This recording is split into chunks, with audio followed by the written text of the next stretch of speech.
Hello everyone. आज का topic है सातवाहनकालीन अर्थव्यवस्था।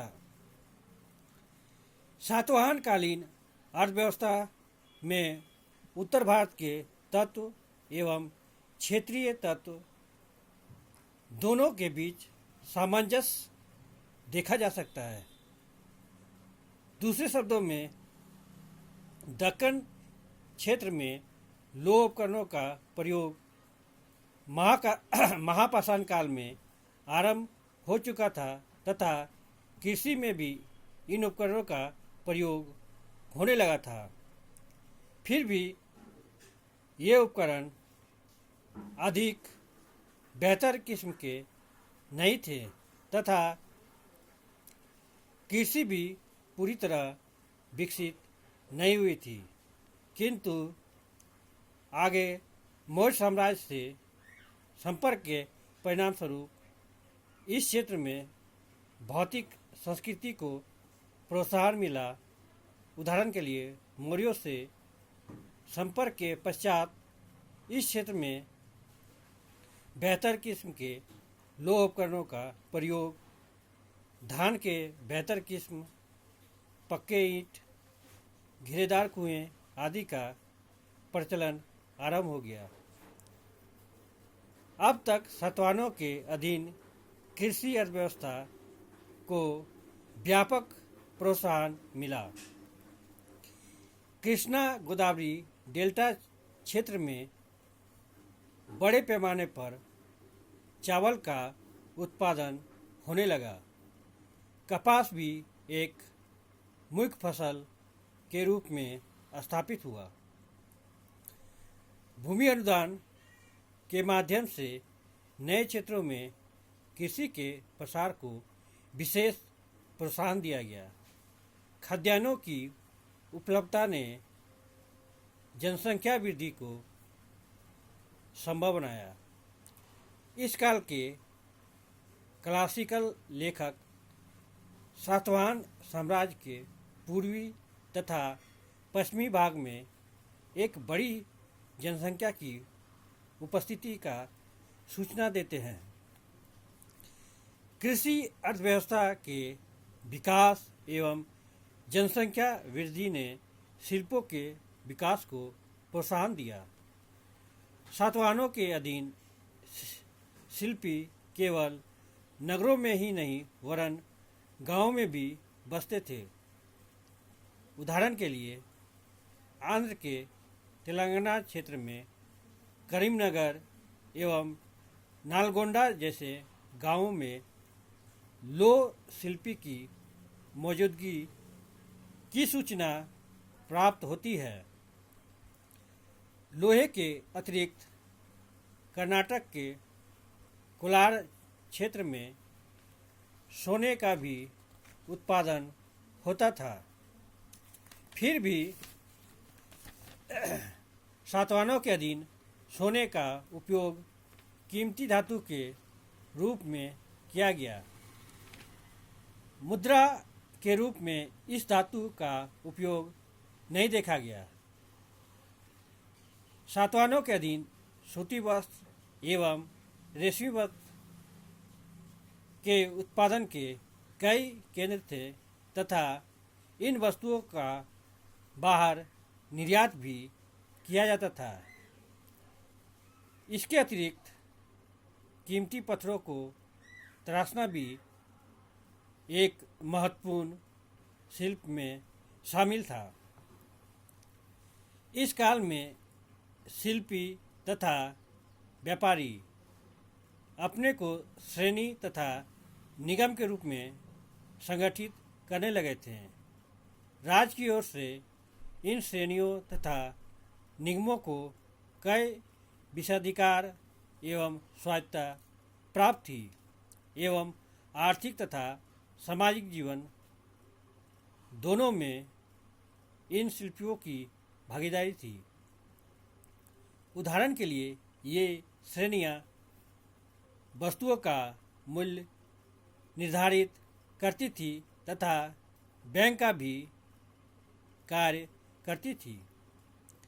नासिक में गोवर्धन नामक स्थान से प्राप्त एक अभिलेख से सूचना मिलती है कि कुछ बौद्ध उपासकों ने श्रेणियों के अंतर्गत कुछ राशि जमा कर दी थी ताकि उस रकम के ब्याज से बौद्ध बौद्ध भिक्षुओं की आवश्यकता पूरी हो सके, अर्थात ब्याज की राशि से उन्हें आवश्यक वस्तुएं मुहैया कराई जा सके।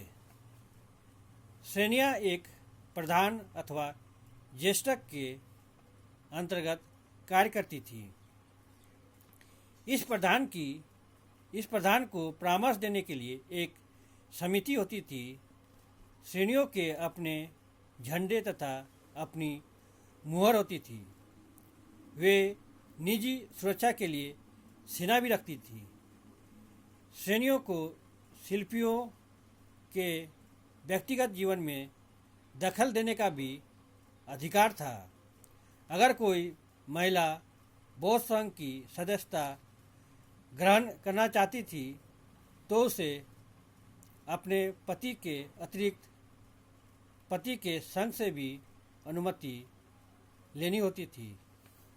इन श्रेणियों के द्वारा बौद्ध संघों को प्रचुर मात्रा में अनुदान दिए गए। ये अनुदान श्रेणियों के नाम से जारी किए जाते थे। इस प्रकार अगर एक दृष्टि से देखा जाए तो विभिन्न धार्मिक समूहों को दिए गए ये अनुदान श्रेणियों के लिए प्रचार के माध्यम भी थे। सातवाहनों के अधीन आंतरिक एवं बाह्य व्यापार दोनों उन्नत अवस्था में थे। आंतरिक व्यापार में मुख्य भूमिका कृषि उत्पादों की थी, जो ग्रामीण क्षेत्र से नगरीय क्षेत्र को भेजे जाते थे। वाह्य व्यापार में सातवाहन राज्य एक व्यापक व्यापारिक नेटवर्क से जुड़ा हुआ था, जो पूर्व में चीन एवं दक्षिण पूर्व एशिया के क्षेत्र से लेकर पश्चिम में भूमध्यसागरीय क्षेत्र तक फैला हुआ था। संभवतः रोमन व्यापार का सर्वाधिक लाभ सातवाहनों को ही प्राप्त हुआ। इसका एक महत्वपूर्ण कारण था पश्चिमी तट के दो महत्वपूर्ण बंदरगाह भड़ोच एवं सुपारा का सातवाहन राज्य के अधीन होना। इन बंदरगाहों पर न केवल सातवाहन क्षेत्र से वस्तुएं भेजी जाती थी, वरन शक एवं कुषाण क्षेत्र से भी वस्तुएं आती थी। इस काल में निर्यात की प्रमुख वस्तुएं विविध प्रकार के मसाले, सूती वस्त्र, मलमल, लोह वस्तुएं, कीमती पत्थर आदि थी। रोमन साम्राज्य की आवश्यकता को पूरा करने के लिए यहाँ पूर्वी देशों से कुछ वस्तुओं का आयात भी किया जाता था। इस काल में रोम से दक्कन क्षेत्र में बड़े पैमाने पर कीमती धातु तथा सिक्के लाए गए। इसके अतिरिक्त शराब के 2 हत्थे कलश एवं अरेंटाइन मृत भांड का आयात किया जाता था। एक रोमन लेखक टॉलमी ने सातवाहन राज्य के अधीन विदेशी व्यापार पर प्रकाश डाला है। विकसित वाणिज्य व्यापार ने मुद्रा अर्थव्यवस्था तथा नगरीकरण की प्रक्रिया को बल प्रदान किया। सातवाहन शासकों ने बड़े पैमाने पर सिक्के जारी किए। उनके द्वारा न केवल चांदी और तांबे के वरन टीन, पोटीन एवं शीशे के सिक्के भी जारी किए गए। यद्यपि सातवाहन राज्य में बड़ी संख्या में रोम से सोने के सिक्के आए, किंतु सातवाहनों ने इन सिक्कों का उपयोग कीमती धातु के रूप में किया। उन्हें मुद्रा के रूप में दोबारा जारी नहीं किया, परंतु उन्होंने विभिन्न प्रकार के सिक्के चलाए। शीशे के सिक्के जारी करने के लिए रोम से शीशे का आयात किया जाता था। हमें साहित्यिक विवरण तथा पुरातात्विक साक्ष्य दोनों स्रोतों से इन सिक्कों के विषय में जानकारी प्राप्त हुई है। पुरातात्विक उत्खनन में दक्कन क्षेत्र में सिक्के बनाने वाले सांचे भी मिले हैं। इनमें ऐसा सांचा भी मिला है जिसकी सहायता से एक साथ 6 सिक्के निर्मित किए जा सकते थे। इस प्रकार सातवाहनों के अधीन मुद्रा व्यवस्था विकसित अवस्था में थी।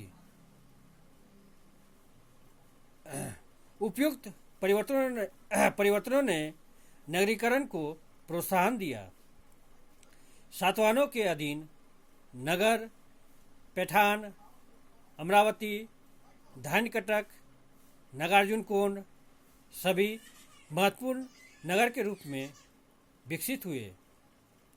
भृगुकच्छ एवं सोपारा भी बद्रगाह नगर के रूप में स्थापित थे। इन्हीं शब्दों के साथ मैं अपने टॉपिक को यहीं विराम देता हूँ। अगर आप लोग को इस टॉपिक से संबंधित कोई प्रश्न पूछना हो तो आप कमेंट बॉक्स में जाके अपना प्रश्न पूछ सकते हैं। Thank you. जय हिंद।